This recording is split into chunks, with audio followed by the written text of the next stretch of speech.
Hello. Today General Hospital will reveal Kai Taylor stood on the precipice of disaster, his life teetering on the edge of a single mistake that could destroy everything he had worked for. What began as an impulsive decision born out of fear now threatened to brand him as the prime suspect in the shooting of Drew Kane. As a congressional intern, Kai had been granted legitimate access to Drew's home, a privilege that symbolized trust and opportunity. Yet in the chaos of that night, when the sound of a gunshot ripped through the silence, instinct had overtaken reason. He reached for the baseball bat in Drew's room, not to harm but to protect, his fingers wrapping around the handle in a split-second act of defense. Now, that fleeting contact, his fingerprints etched onto the wood, had transformed into a damning piece of evidence, one that prosecutors and investigators would view as irrefutable proof of his involvement. In a case of such magnitude, this tiny detail loomed large, capable of dismantling his future and reshaping his identity in the eyes of the law. Though Kai took some solace in the fact that his prints were not stored in any criminal database, that comfort was fleeting. The police would not stop at standard procedures, they would demand fingerprints from anyone with ties to Drew, from employees to frequent visitors, and that circle inevitably included him. Once matched, the discovery would not simply raise questions, it would demand explanations. Why had he touched the bat at all? Why had he been in the house at such a critical moment? And why had he failed to come forward sooner? What Kai understood with painful clarity was that his silence, combined with this physical evidence, painted a picture more incriminating than any confession. He was no longer the promising intern striving for a political career, he was a shadowy figure forced to justify every second of his presence at a crime scene. The danger was compounded by the fact that he had not been alone. Trina Robinson, the daughter of Curtis Ashford and Portia Robinson, had been there with him. Together, they had not entered Drew's home for innocent reasons but rather to pry open his safe. Their scheme had been reckless but calculated, designed to retrieve documents that could implicate Portia in tampering with Heather Weber's medical records. It was a desperate form of leverage, an attempt to control a secret that could upend the Ashford family. Yet what began as a covert operation quickly descended into chaos the moment the gunshot echoed through the halls. Panic surged, plans crumbled, and all that remained was survival. In the middle of that storm, Trina saw Kai grip the bat, his knuckles white against the polished wood, his eyes darting toward the unknown shooter who fled into the night. That image seared itself into her mind, a reminder that if anyone connected the dots, Kai would instantly become the central suspect. For Trina, loyalty overrode fear. She loved fiercely and protected instinctively, and in that moment, she resolved to shield him from the inevitable suspicion. Her solution was as dangerous as the problem: fabricate an alibi. She would claim they were elsewhere, together, far from Drew's home when the bullet was fired. It was a lie meant to save him, yet it placed her directly in the line of fire. This act of devotion, however noble, was laced with peril. Trina understood that her story would need to withstand scrutiny, that investigators would dissect every detail, compare every timeline, and search for cracks in her account. The burden of maintaining a false narrative weighed heavily, especially when her family's reputation already teetered under the strain of past secrets. Curtis, her father, had fought hard to protect her from danger, while Portia, her mother, had her own hidden sins that could come to light if the investigation shifted course. By tethering herself to Kai with this falsehood, Trina risked dragging her entire family into a web of suspicion, a web that could expose far more than just one night's indiscretions. More troubling still was the lingering presence of Drew himself. Though injured, he was not without memory. Fragments of the night, the echoes of voices, the shuffle of footsteps, perhaps even the sound of Trina's breathing or Kai's urgent whisper, could resurface in Drew's mind. If he recalled even a sliver of their presence, the facade they constructed would shatter instantly. Worse, Drew might decide to weaponize those memories, to turn them into leverage for his own purposes. Such a revelation could unravel not only their alibi but also the entire scheme to uncover Portia's medical manipulations. The nightmare scenario was no longer confined to Kai alone, it extended to Trina, to Portia, and by extension, to the Ashford family legacy. Every move forward now carried risk. Kai could remain silent and hope the investigation overlooked him, but silence itself was a statement, a void that demanded filling. Trina could continue to uphold her lie, but each repetition increased the chance of contradiction. And Drew, even if unintentionally, held the power to expose them both. The bat with its smudged fingerprints was no longer just a piece of wood, it was a symbol of entrapment, a reminder that one impulsive moment had the power to unravel lives. What neither Kai nor Trina could yet see was how far the ripple effects might spread. A single fingerprint could spiral into a case that intertwined families, exposed secrets, and forced allies into enemies. Portia's career, Curtis's integrity, Stella's safety, even the fragile ties holding the Ashfords together, all stood vulnerable before the weight of this evidence. The simple truth was that the story had outgrown them. Their actions, once confined to a bedroom and a safe, had triggered consequences that could not be contained. In the end, Kai's fear was not just about being accused of attempted murder. It was about the collapse of the delicate facade he and Trina had built, the unraveling of trust, and the transformation of loyalty into liability. He knew the storm was coming, and when it arrived, the fingerprints on that bat would be only the beginning of a much larger reckoning. The false testimony that Trina considered offering was born out of loyalty and an instinct to protect, but it was in truth a gamble with devastating stakes. By constructing an alibi for Kai, she was not only endangering her own freedom but also pulling her family into a storm they were unprepared to weather. Curtis and Portia, already strained by secrets, betrayals, and lingering fractures in their bond, risked becoming collateral damage if the investigation began to touch on their lives. Trina understood with chilling clarity that a single slip, a minor contradiction in her story, a trace of evidence left behind at the scene, would dismantle everything she tried to build.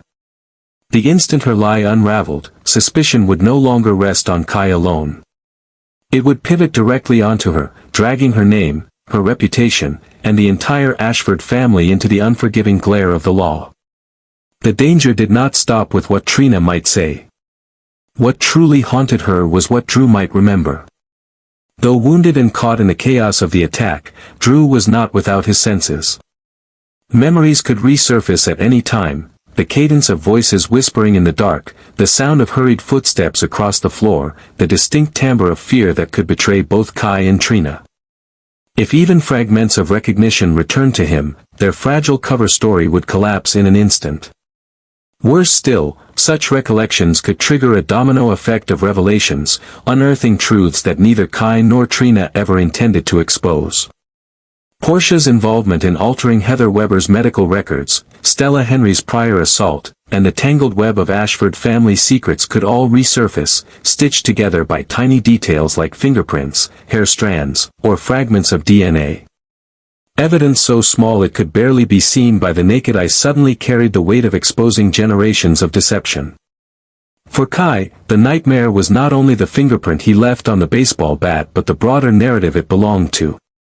Alone, the print might raise questions, paired with any trace of Trina's DNA at the scene, it painted a damning picture.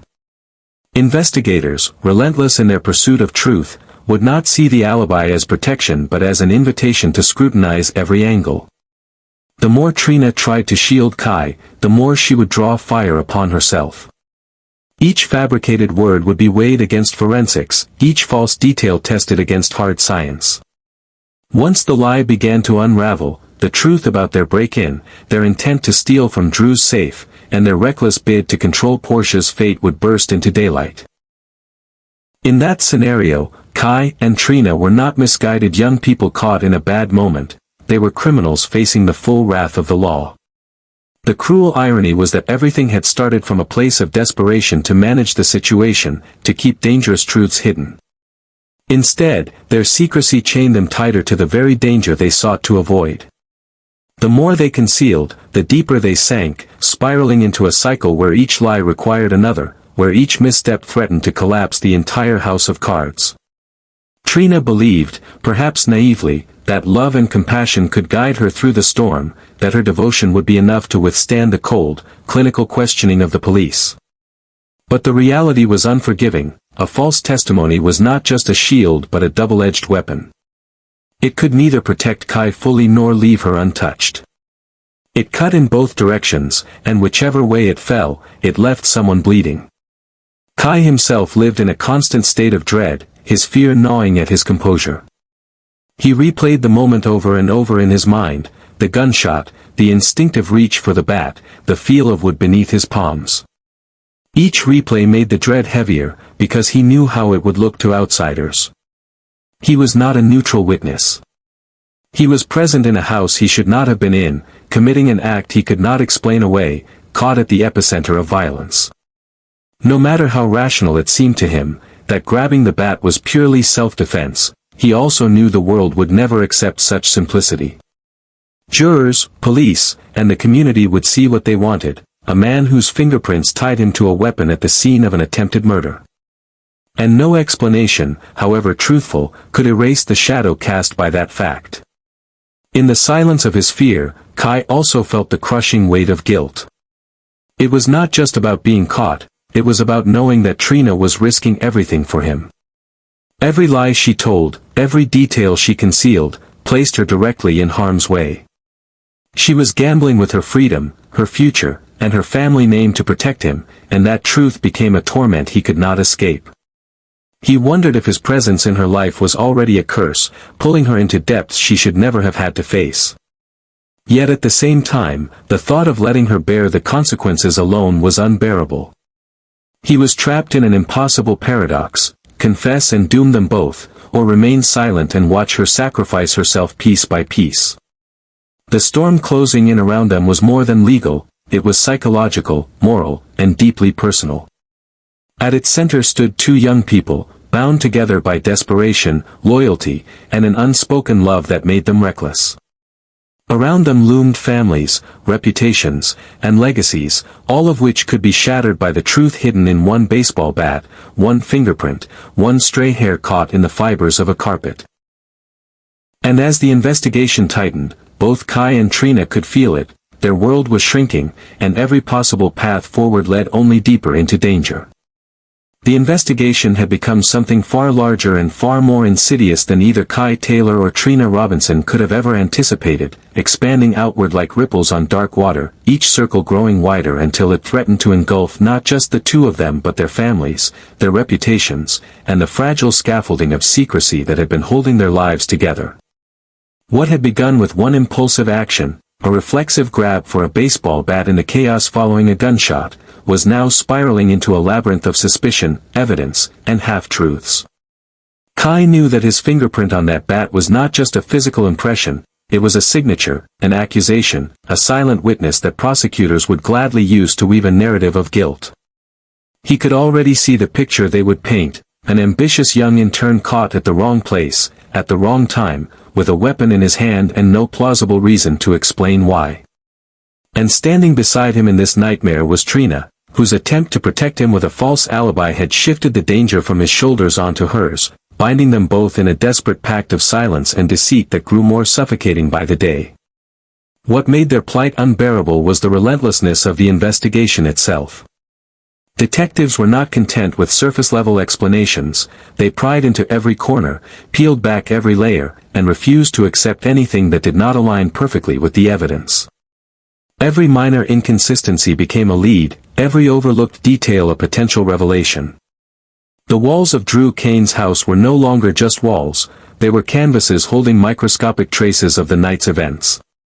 Fibers clung to carpet strands, fingerprints lingered on doorknobs, DNA hid in the smallest crevices. The bat itself was more than wood, it was a repository of truth, carrying Kai's prints like an invisible scar, waiting to be uncovered. Even the air of the house seemed heavy with memory, as though the silence itself could betray what words could not. But perhaps the most dangerous witness of all was Drew himself. Though attacked, though left wounded, Drew was not entirely stripped of awareness. Memory was fickle, yes, but it was also insistent. A fragment of sound, a whisper in the dark, the hurried footfalls of someone fleeing, any of these could trigger recollection. What if Drew's subconscious betrayed him in a dream and he awoke with sudden clarity? What if his memory sharpened under questioning, and he recalled Trina's voice, Kai's silhouette, or the distinct impression of someone rifling near his safe? The possibility loomed like a sword over their heads, for if Drew remembered, the fragile world of secrecy they had built would collapse with the weight of his words. Worse still, Drew could choose to withhold that memory, holding it as leverage, deciding when and how to use it in a way that served his own agenda. For Kai and Trina, this meant living not only with fear of discovery but also with fear of manipulation, the sense that their fates might be dangled like marionettes in Drew's hands.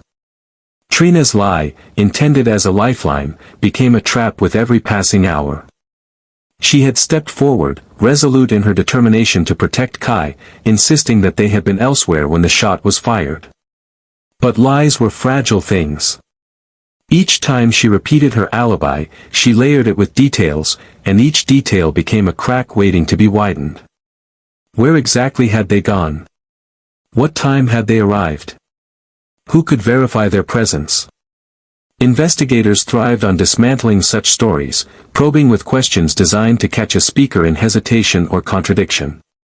Trina understood the stakes. If she faltered even slightly, her testimony would not only fail to shield Kai but would also mark her as a liar, obstructing justice and entangling her deeper than she had ever imagined. The price of her deception was not hers alone to bear. Her family loomed at the edges of the investigation, vulnerable to collateral damage. Curtis, a man already marked by years of strained trust and unresolved secrets, would find himself thrust once again into the spotlight, forced to reconcile his role as father with the shame of watching his daughter stand accused of perjury. Portia, whose career as a doctor was already compromised by whispers of past manipulations in Heather Weber's case, could see her reputation obliterated under renewed scrutiny. Even Stella Henry, whose own assault once cast a shadow of mystery, could become entangled if investigators began connecting threads across seemingly separate events. The Ashford family name itself, fragile yet enduring, hung in the balance, ready to be dragged through scandal and disgrace if Trina's lie collapsed under the weight of truth. What haunted both Kai and Trina was the growing realization that the shooting had not been a singular act of violence but the catalyst of a chain reaction. That single bullet had not only shattered silence, it had set off a cascade of revelations that refused to remain hidden. Fingerprints, DNA, whispered lies, and half-buried memories now formed a web that grew tighter with every breath they took. And in that web, the harder they struggled to conceal, the more deeply they became ensnared. Their lives were no longer measured in days or hours but in fragile moments, each one a step closer to collapse. For Kai, the dread was relentless. He carried it like a weight pressing on his chest, a constant reminder that time was not on his side. He relived the night again and again, the sound of the shot, the rush of adrenaline, the desperate grab for the bat. He felt the grain of the wood against his skin, knew the exact pressure of his grip, could almost see the fingerprint inked invisibly into its surface.